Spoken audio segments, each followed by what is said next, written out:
What's going on, guys? My name's Private Boy. Welcome back to the channel. Today we're gonna start off with our first top 5 since we've rebranded the channel. Today I'm doing my top 5 comic book video games. As someone who loves both comic books and gaming, these games are a godsend. Ever since I was a little kid, I've always loved jumping into these sorts of games, battling some classic villains and playing as my favorite heroes.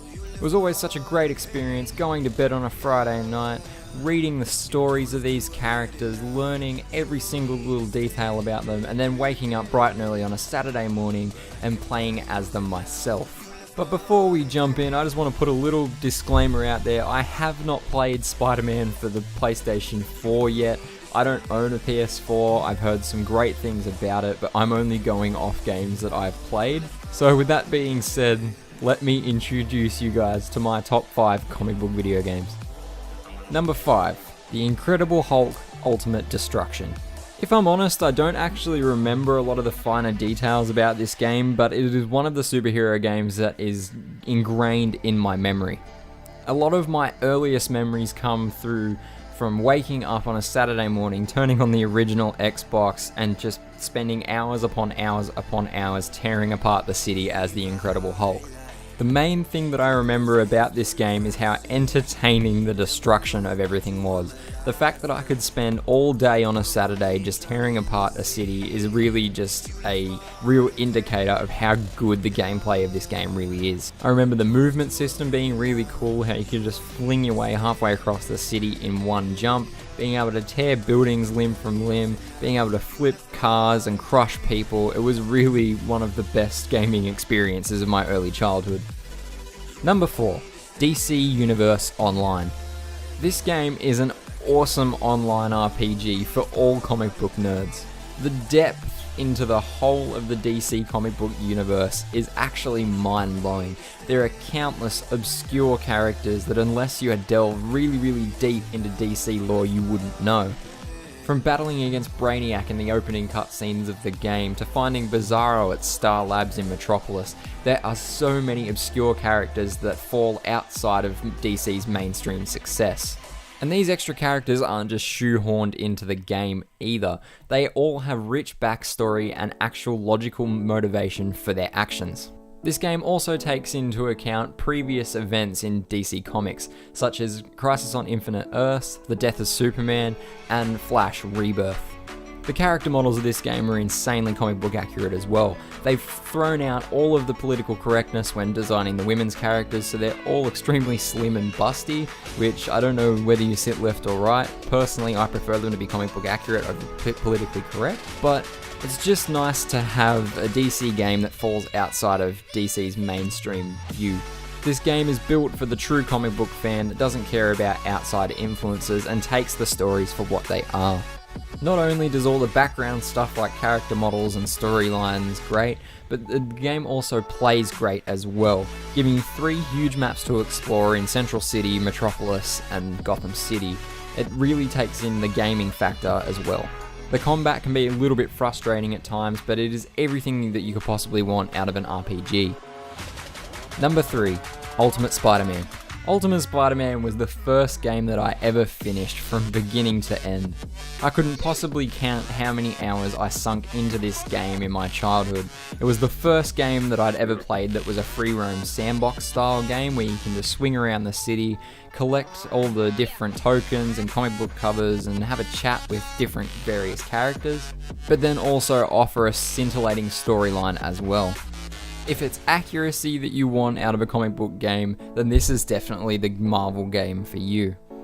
The devs of this game actually went right down to the very detail and hired the original artists of the Ultimate Spider-Man comics to help animate this game.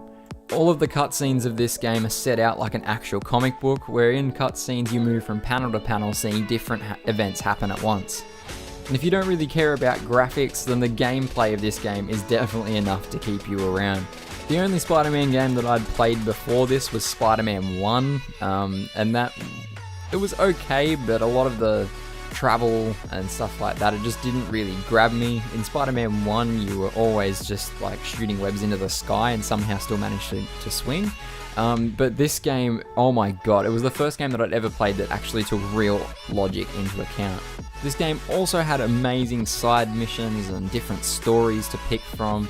Even if you were just rolling around the city, just slinging your way around, and you'd have like little red dots pop up on your mini-map, and you'd be able to go and like stop somebody from getting mugged like Spider-Man really would. As a kid, this was just the most amazing thing that had ever been released. Also, can we just appreciate for a moment the fact that you can also play as Venom? Venom's the main antagonist in this game, and the fact that you can follow him along, play through his origin story, and actually sort of watch him develop throughout the game as well, it offers something a lot different to a lot of other Spider-Man games. To me, Venom was always the most interesting Spider-Man villain, and the fact that you can play through his story is absolutely amazing to me. Number 2. Batman Arkham Asylum. Easily the best thing about this game is Mark Hamill's performance as the Joker. We all loved him as the Joker in the Batman animated series, and to see him return to this role after so many years was absolutely amazing. But I suppose I should probably talk about something real. From a gaming standpoint, easily the best part of this game is the amazing storyline that comes with it, with the Joker taking over Arkham Asylum as the main protagonist, to fighting all the other different mainstream Batman villains in the side missions. From main story to subplot, every aspect of this storyline is absolutely outstanding. The storyline in this game goes hand in hand with the fact that it showcases the Batman universe outside of normal mainstream characters. All of your favourites are in this game, from the Joker to Bane to Poison Ivy to the Penguin. Everybody is in it, but there is also more obscure characters in it, from different security guards within Arkham Asylum to the police officers attending the scene, all of that different sort of stuff. There's just so much content in there to be loved by your typical comic book lover. Even for your average person that maybe isn't a comic book nerd, the combat in this game alone is enough to keep you hooked.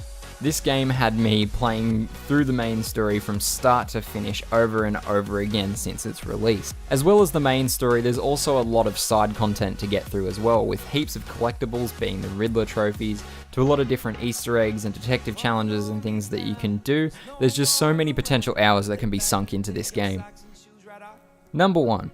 Spider-Man for the PlayStation 1.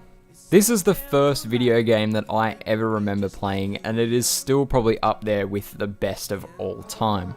This Spider-Man game was really the main influence in my childhood that taught me right from wrong.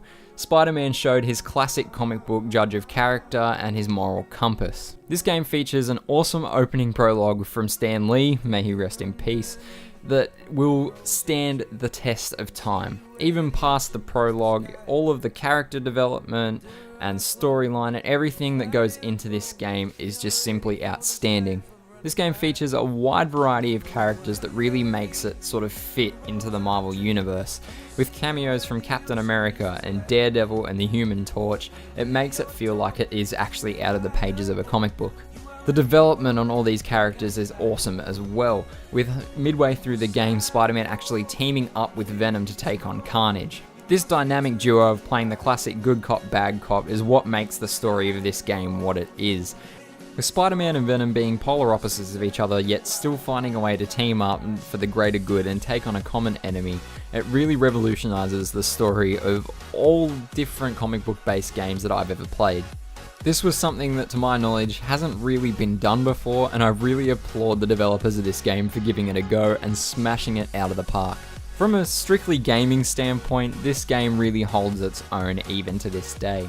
The hand-to-hand combat of this game was never really anything special, but it's just the sheer amount of different web attacks that you can do with Spider-Man that really makes this game for me. You could create a little shell that you could hide under and avoid taking damage, only to explode and kick all of your enemies away. You could shoot web balls, you could tie them up. I mean, you can tie them up in pretty much every Spider-Man game, but still, for a 4 to 5 year old me, this was absolutely amazing. The fact that nearly 15 years later I still have the inclination to go and play this game over and over again really proves that it stands the test of time. Now, the graphics and everything aren't super, but for a game that was released in the late 90s, you can't really expect too much. but the fact that this was the first real sort of Spider-Man 3D environment game is still, I'm speechless still just thinking back to my memories of this game, and you can probably hear just from the tone of my voice and how much I'm rambling that I love this game so fucking much. Well, that'll do it for today, guys. That was my top 5 comic book video games. Let me know what you thought down below in the comments, and hit a like on the video if you enjoyed. Stay tuned next week. There's probably going to be another top 5 up and running by then, and there'll be another little video in there for you. So thanks for sticking around, guys, and I'll see you guys in the next video.